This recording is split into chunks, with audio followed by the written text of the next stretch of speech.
the legendary jewels of the icons you've never seen before, somewhere in a vault in Geneva, in a glass case in Washington, D.C., in a drawer nobody has opened in 40 years. There are jewels that once belonged to women richer than royalty, more photographed than movie stars, and now, almost completely forgotten.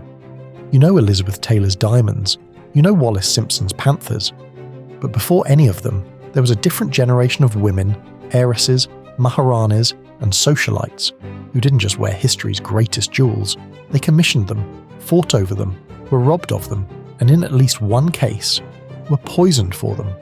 These are their stories, and by the end you'll understand why the jewellery world still whispers their names, even though the rest of the world stopped.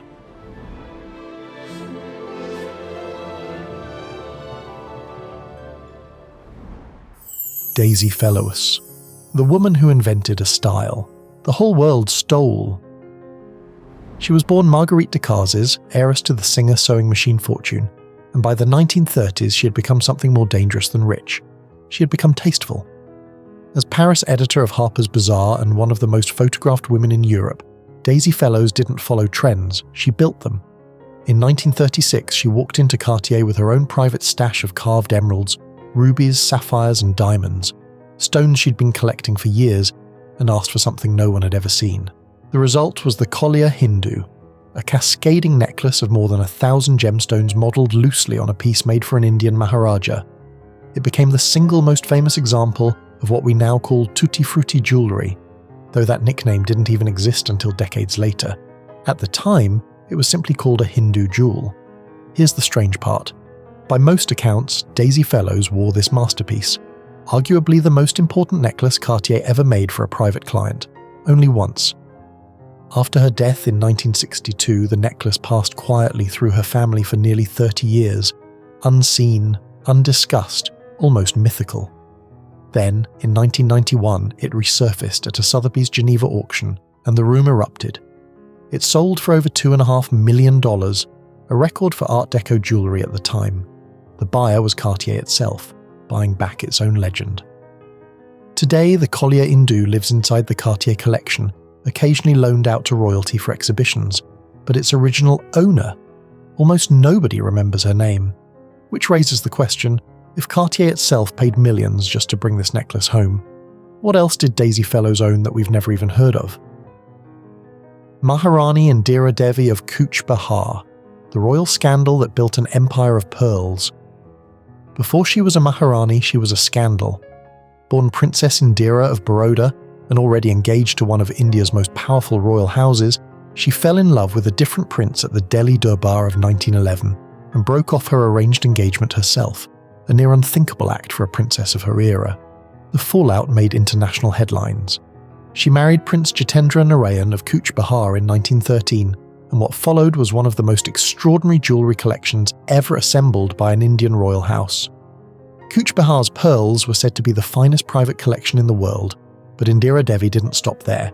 She commissioned pieces from Cartier, Chaumet, Van Cleef and Arpels, Boucheron, and the Parisian house Ostertag, blending Mughal-era heirloom stones with European Art Deco design. Widowed at 30 and made regent of Cooch Behar while raising 5 children, she could have retreated from public life. Instead, she became one of the most glamorous socialites on 2 continents, the original jet set decades before the term existed, dazzling London and Calcutta in custom, chiffon saris and gem-studded shoes by Salvatore Ferragamo, all while quietly building a jewel vault few outsiders ever saw in full. So where is it now? Pieces of the Cooch Behar collection have surfaced at major auction houses over the decades, fragments of a treasury that was once whispered about across 2 empires. But the bulk of what Indira Devi actually owned was never fully catalogued for the public, which means somewhere, in private hands, there may still be Cooch Behar jewels the world has simply never seen. And the woman who inherited her eye for jewels, that's where the story gets even more interesting. Maharani Gayatri Devi of Jaipur, the princess the government threw in prison. She was Indira Devi's daughter, and Vogue once called her one of the 10 most beautiful women in the world.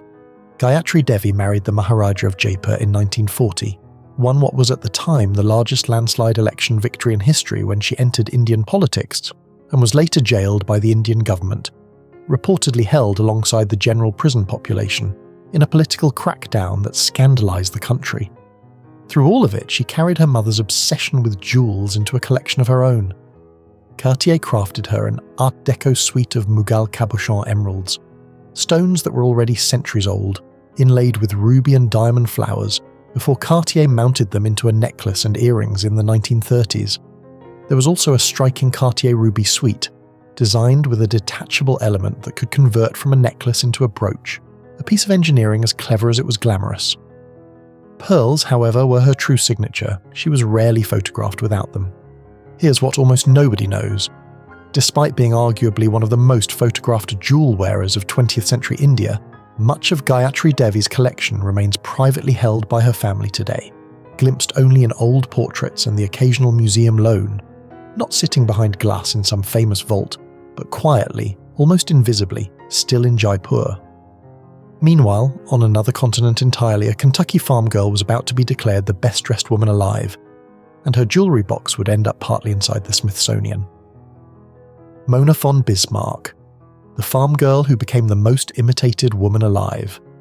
Mona Travis Strader was born to a horse trainer in Louisville, Kentucky, about as far from European aristocracy as you could get. By 1933, a syndicate of Paris fashion houses had officially declared her the best-dressed woman in the world. She married 5 times, but it was her third husband, the staggeringly wealthy Harrison Williams, who turned her into the richest woman in America.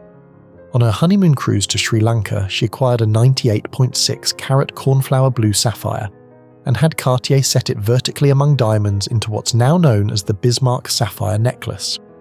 It became one of the defining jewels of her collection, alongside custom pieces by Suzanne Belperron and Fulco di Verdura, including a gold and emerald lion's paw shell brooch that became one of her signature pieces. In 1967, she did something almost no other woman on this list did. She gave the sapphire away. She donated it directly to the Smithsonian Institution, where, unlike so many of these jewels lost to private vaults or anonymous auction buyers, you can actually go see it today. So why has the woman behind it disappeared from public memory while her jewel hasn't? Maybe because Mona spent her later years deliberately retreating from the spotlight, splitting her time between a quiet villa in Capri and a townhouse in Paris, vanishing on her own terms, long before the world forgot her by accident. Not every woman on this list got to choose how she disappeared. Millicent Rogers, the Standard Oil heiress who traded diamonds for the desert. Millicent Rogers was born into one of America's great fortunes, granddaughter of a Standard Oil co-founder, and spent her early adulthood as exactly the kind of European jewellery-draped socialite you'd expect. Then, in the 1940s, she did something almost no heiress of her era did. She left it behind and moved to Taos, New Mexico. There, she fell deeply in love with Southwestern and Native American jewellery traditions, not as a passing aesthetic phase, but as a genuine lifelong obsession. She didn't just collect it. She began designing her own pieces, sketching ideas on legal pads and architect's tracing paper, blending silver and turquoise with the same eye she'd once brought to Cartier and Van Cleef. By the time she died in 1953, she'd assembled close to 1,000 pieces of historic Native American jewellery, one of the most significant collections of its kind ever built by a private individual. It's a strange, beautiful irony. A woman who could have owned anything chose, in the end, to champion an art form most of high society overlooked entirely. That collection didn't get auctioned off or scattered into anonymous private vaults like so many others on this list. It became the founding core of the Millicent Rogers Museum in Taos, meaning her legacy actually survived, intact, exactly where she put it. But not every collector got to decide what happened to her jewels after she died. One woman's entire collection was stolen at gunpoint, in her own home. Florence Gould, the Parisian hostess, the Nazi controversy, and the armed robbery. Florence Gould started life performing at the Folies Bergère in Paris, before marrying Frank J. Gould, son of railroad tycoon Jay Gould, in 1923. Together they built a casino and hotel empire on the French Riviera, and Florence transformed her homes into legendary literary salons, entertaining Scott and Zelda Fitzgerald, Jean Cocteau, and Salvador Dali. Her wartime activities in occupied Paris later drew controversy and accusations that have followed her legacy ever since. Her jewellery collection was staggering even by the standards of this list. Van Cleef and Arpels made her the Blue Princess sapphire necklace and the playful Martini cocktail bracelet. She also owned the Victory Diamond, a 31-carat flawless stone cut from one of the largest alluvial diamond roughs ever discovered, pulled from a Sierra Leone riverbed in 1945. And then, in August 1978, armed and masked robbers broke into her villa in Cannes, tied her up, and escaped with roughly $750,000 worth of jewellery. A home invasion targeting one of the wealthiest women on the French Riviera while she was inside. After her death in 1983, what remained of her collection went to a single-owner Christie's sale in New York that became one of the most talked-about jewellery auctions of the decade, 85 pieces alone bringing in over $8 million. The Victory Diamond, the sapphires, the cocktail bracelets, scattered across private buyers around the world, most of whom will never be publicly named. If you think that's dramatic, wait until you hear about the woman whose jewels were sold while she was lying in an irreversible coma, put there, prosecutors alleged, by her own husband.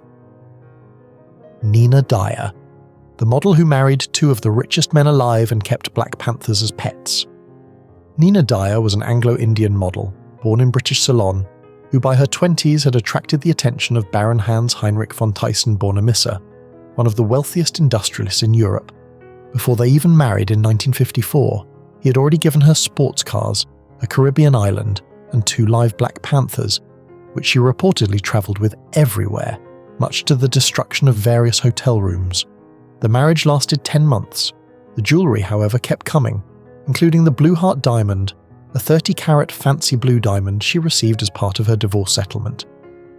After the divorce, Nina married Prince Sadruddin Aga Khan in 1957, and he commissioned an entire Cartier parure designed around her beloved panthers, translating her literal house pets into wearable gold and gemstones. By the time that marriage also ended in divorce in 1962, Nina Dyer had built one of the most singular jewellery collections of the century, anchored by Cartier panthers and a staggering 37-carat emerald brooch the Aga Khan had commissioned for her. But the story has a dark ending. In 1965, struggling with isolation after 2 failed marriages, Nina Dyer took her own life with an overdose of sleeping pills. She was 35. Her jewellery collection went to auction at Christie's first ever Geneva Magnificent Jewels sale in 1969. A sale so anticipated that the world's wealthiest collectors reportedly packed themselves into a hotel ballroom to bid. The Blue Heart Diamond eventually made its way to Marjorie Merriweather Post, who later donated it to the Smithsonian, where it sits today, just a few feet from the Hope Diamond. The Aga Khan emerald brooch resurfaced again decades later and sold for nearly $9 million. Almost no one remembers Nina Dyer's name, but her panthers, in gold and gemstones, are still considered some of the most coveted Cartier pieces in private collections today. And if you thought that story was dark, the next one ends not with a death, but with 28 years of silence. Sunny von Bülow, the socialite whose jewels were auctioned while she lay in a coma. Martha Sunny von Bülow was born into wealth, married a prince, and was once described as rivaling Grace Kelly in beauty. By the 1970s she had remarried, this time to Klaus von Bülow, and was living the kind of glittering, jewel-draped life that defined high society in Newport, Rhode Island. Then, in December 1980, she was found unresponsive in her mansion and slipped into a coma. Doctors initially blamed low blood sugar, but prosecutors later alleged something far darker.